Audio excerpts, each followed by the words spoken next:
My name's Amanda Bittner, and I'm professor of political science at Memorial. Depending on the kind of student that I'm facing or the level of the course that I'm teaching, whether it's first year or second year or third year or graduate level, I will use a combination of either open access or not open access materials. My goal is it's actually cost related. My goal is to cut down costs for students as much as possible.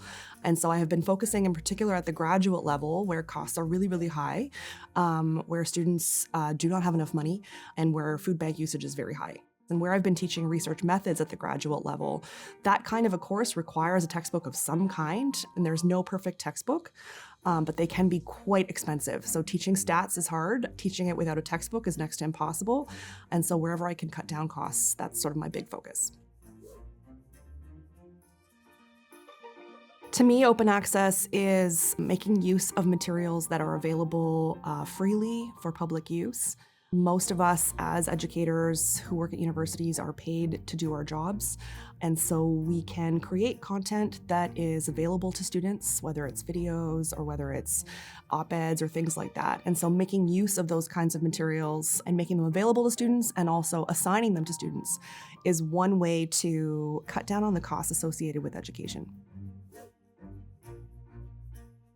When we're choosing materials for any course, whether it's a first-year course, a second-year course, a fourth-year course, a graduate course, you want to choose materials that are accessible to the students at the level that they're at. And so sometimes it's not really possible to assign open access work given the circumstances. It may not exist, or if it does, it's not quite right for whatever reason.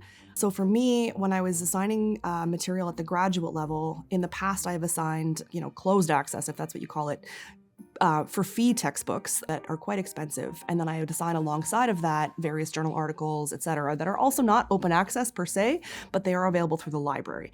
And so that was something I did for a while. And then I discovered that there were some open access textbooks in that area that were just as good as what I was doing. No textbook is perfect. And so no matter what, when you're choosing materials for a course, you're making choices and there are trade-offs.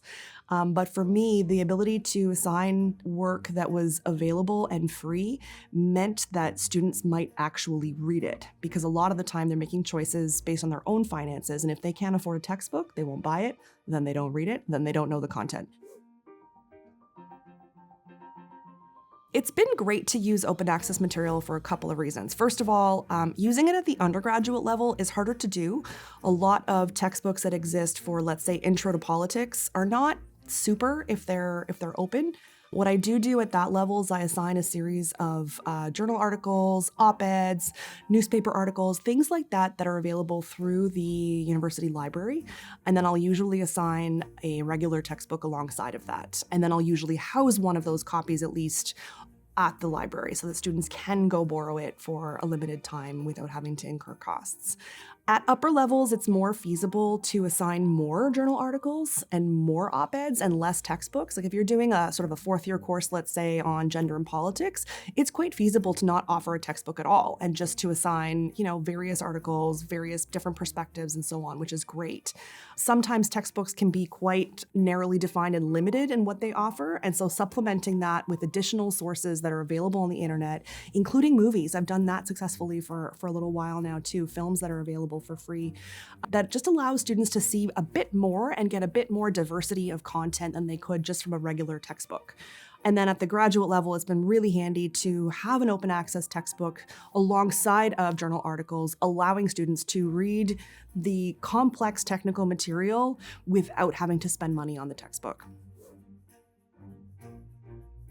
When we're thinking about open access, a big piece of why I do it is cost.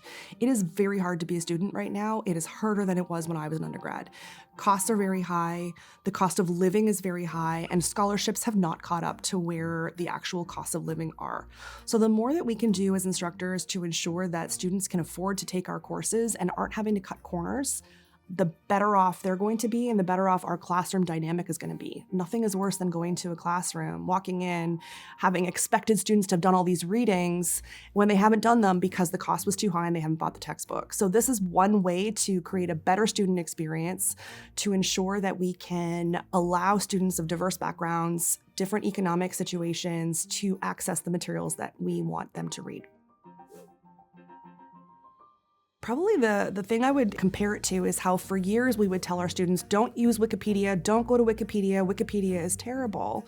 And we'd want them to use kind of traditional academic sources. Well, in the contemporary world, as we're seeing it right now, it's turning out to be that Wikipedia is one of our most trusted sources of information compared to other types of things that we're seeing on the internet, generated by AI, fake news, doctored quotes, doctored videos, doctored audio, etc. It's really hard for students to be able to figure out what's real and what's not. So open access, I think for a long time has had kind of a dirty reputation for being similar. If it's available for free, it must not be good. Whereas I think actually folks who are committed to creating open access content for education purposes specifically really believe in the work that they're doing, and the work they're doing is good. So by assigning open access work, we're able to allow and facilitate students getting good information for free.